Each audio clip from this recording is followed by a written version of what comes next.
culture is different, India's voice is being heard. And the biggest newsmakers. This is just a start. Tokyo, we won one bronze. Paris, we won a rocket. Good to see that, women cricket is getting more excited and everybody is looking after that. And these stories need to be told.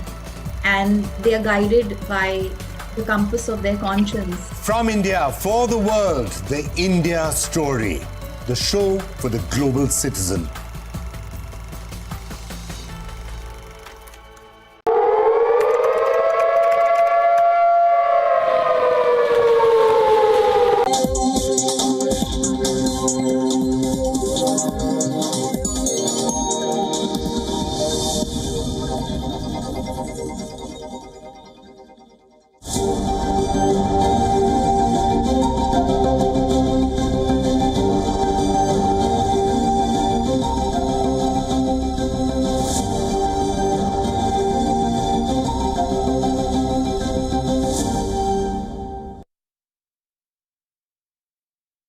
Gentlemen, the 21st Nelson Mandela Annual Lecture Speaker, Ms. Malala Yousafzai. I would like to bring attention back to the girls of Afghanistan whose suffering has been sidelined. Our first imperative is to call the regime in Afghanistan what it really is. It is a gender apartheid.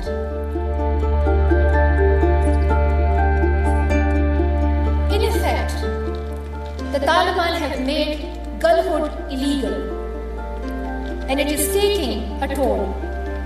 Girls kept out of school are experiencing depression and anxiety. Some are turning to narcotics, attempting suicide. No girl anywhere in the world should have to suffer this way.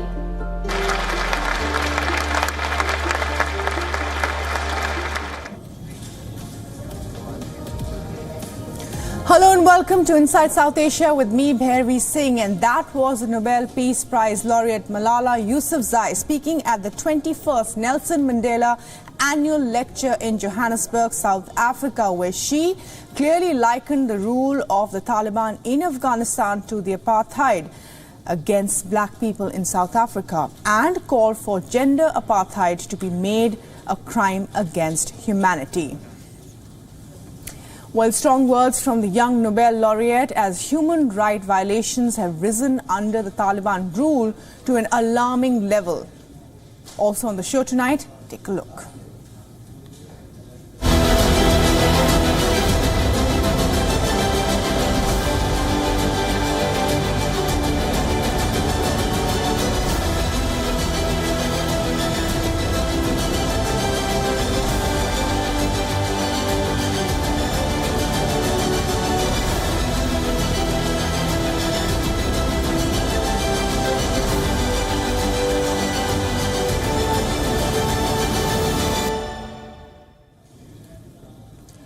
Well, first up, the week's biggest story, Cyclone Mijong and the havoc it has created before, during and after the landfall. India's Tamil Nadu and Andhra Pradesh states bore the brunt of it. Tropical storms blowing in from the Bay of Bengal have grown in frequency in recent years, and Mijong has been as fierce as it gets. Take a look.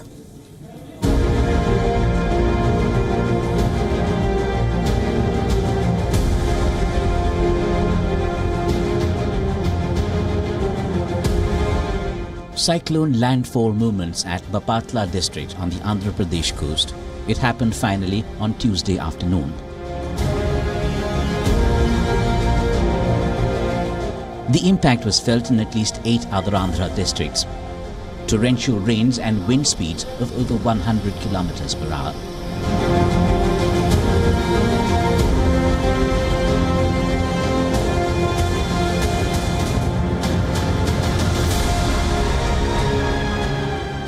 A red alert had been sounded in all 8 from the morning.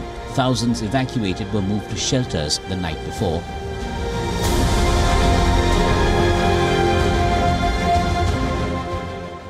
"29 teams of the National Disaster Response Force were deployed in Andhra Pradesh, Tamil Nadu, Telangana and Puducherry for relief and rescue work for forecast stormy weather.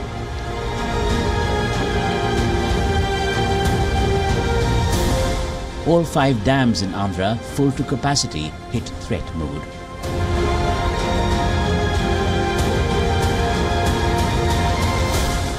Perhaps the fiercest impact, though, was felt in Chennai city for 2 full days before Mishong made landfall.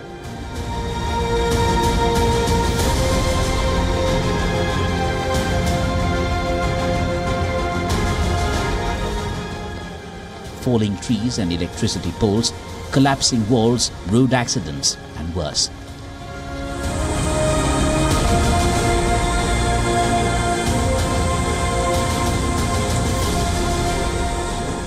The local administration, police and other welfare personnel, volunteer groups pulled out old stops.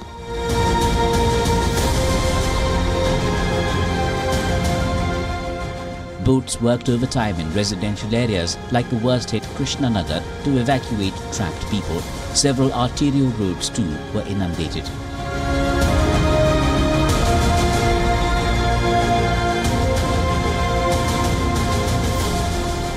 Flights and trains in and out cancelled, schools and offices shut, communication networks down, massive power cuts and worse.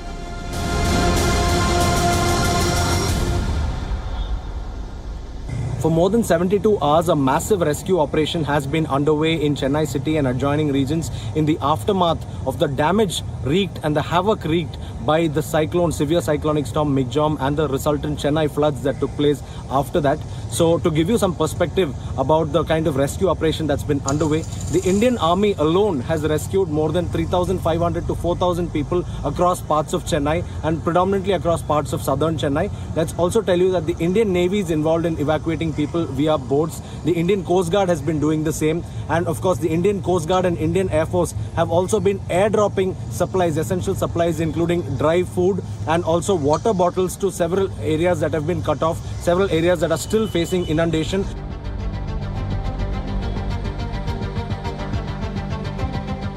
Mishong, meaning strength or resilience, had lived up to its Myanmarese origin name, albeit in a negative way. In so many ways, the 2 days turned a nightmare Chennai had not seen in decades, even by its own standards of susceptibility to bad weather.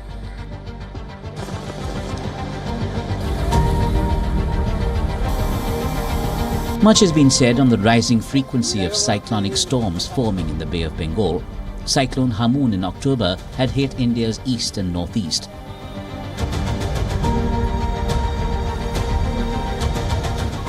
And Mocha in May this year made landfall on the Myanmar coast. The fury of the sea ensuring at regular intervals that its might is recognized and feared.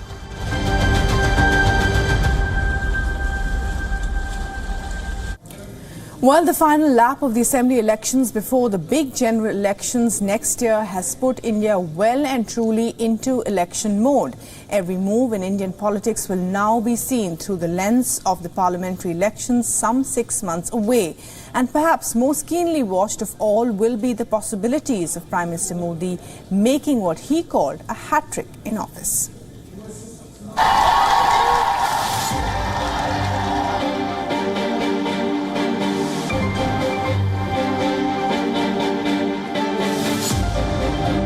कुछ लोग तो कह रहे हैं कि आज की इस हैट्रिक ने 24 की हैट्रिक की गारंटी दे दी है।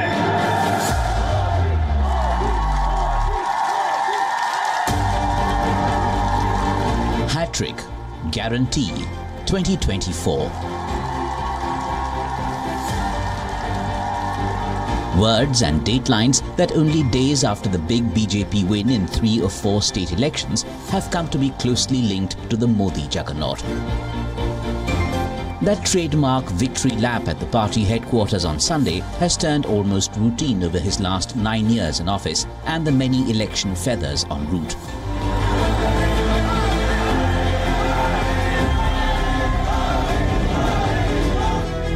Six months, as the cliche goes, is a while in politics, but that hat-trick certainly looks plausible rather than just possible.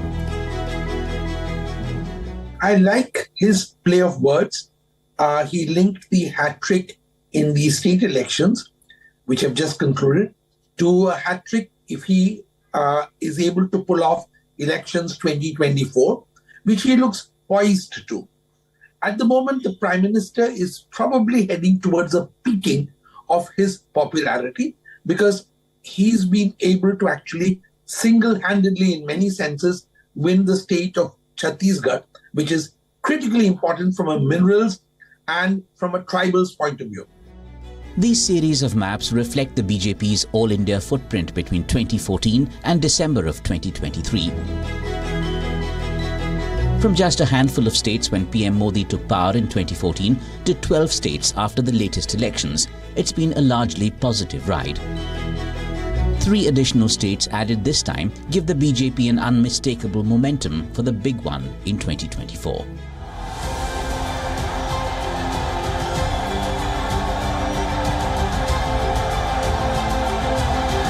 A common factor, PM Modi, who led the campaign from the front. The results are indication enough that his popularity stays undimmed, close to a decade as PM and clearly no fatigue signals. A distinct feature has been vote banks he has expanded into and age-old Indian political paradigms and divides he has pulled down.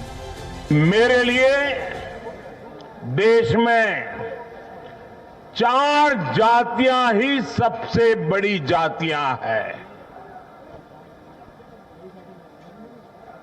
और जब मैं इन 4 जातियों की बात करता हूं, हमारी नारी शक्ति, हमारी युवा शक्ति, हमारे किसान और हमारे गरीब परिवार। As curtains come down on elections 2023, the big takeaways spell out a win-win for Modi and his party, no matter which side of the divide you're on. 1. Brand Modi as the impregnable fortress, with Congress still unable to make a dent in the Hindi heartland. On the other hand, Team Modi has made inroads into tribal, backward and women vote banks. Also visible is national issues like India's rising economic stature, reclaiming the civilizational past, and even Israel-Hamas getting resonance at the state level. There's no missing a distinct north-south contrast in support for Modi, however. The massive support he has in the north is dim in South India. And finally, it will also be about an uphill challenge for the opposition India alliance in the months to come.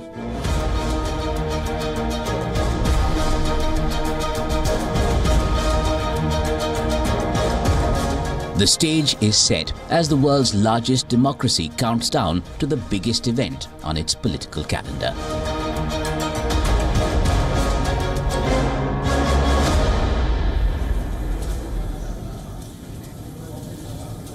Well, apart from the domestic win, the Indian Prime Minister also made headlines at the COP28 in Dubai, where he met the Maldivian President Mohamed Muizzu. The meeting comes days after the Maldivian President asked India to withdraw 77 military personnel from the country.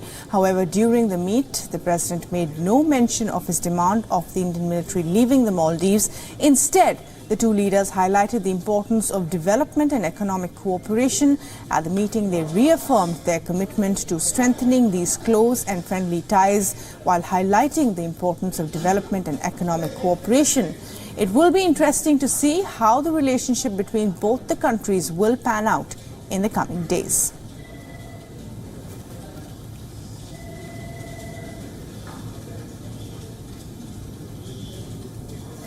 And while in a recent UN report, it was revealed that 347 million children under the age of 18 are exposed to high or extremely high water scarcity levels in South Asia. Amid the rise of water scarcity, Bhutan is diving into the world of luxury water. The big question, why should people opt for luxury brands of water in the first place when the world is becoming thirstier by the day?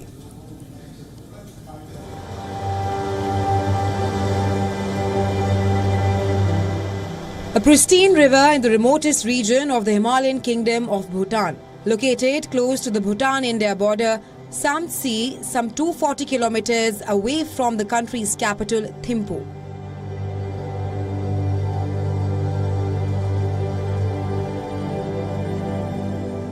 This is where the workers inside a small plant ferry sleek glass bottles along a conveyor as they fill them with the water from the spring.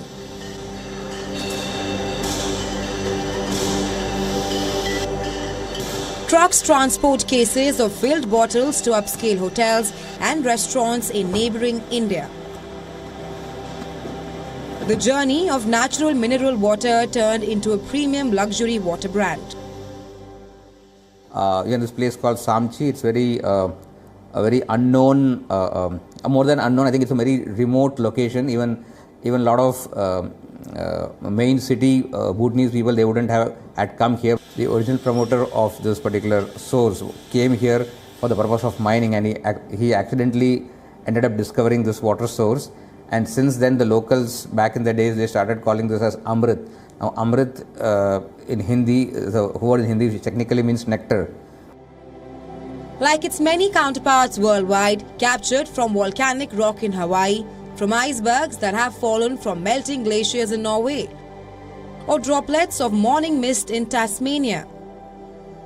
This Bhutanese water is bound for the privileged to uncap and savor, as some do, a fine wine. The luxury category is just exploded. But the big question is, do we really need it?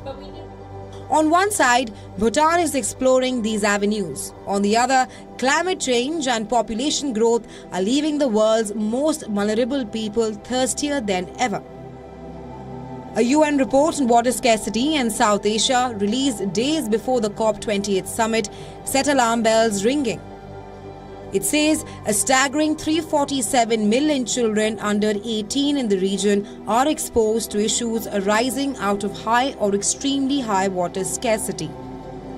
This is the highest number among all regions in the world.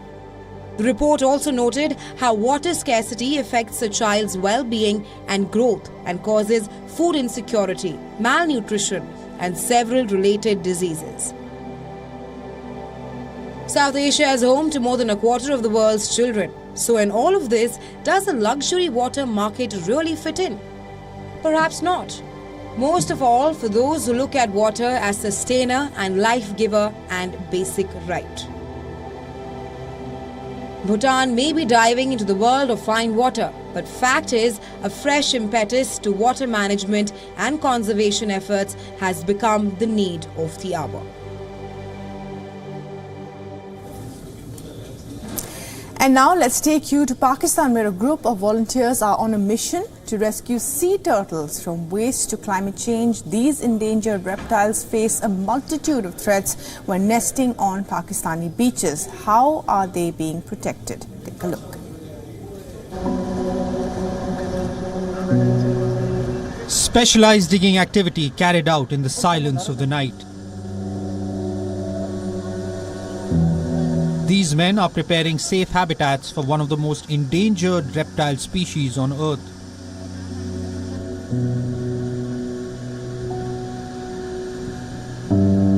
Karachi's Sandspit Beach is a nesting ground for green and olive ridley turtles. It's among the few beaches in the world where marine turtles come in the early winter months to lay their eggs.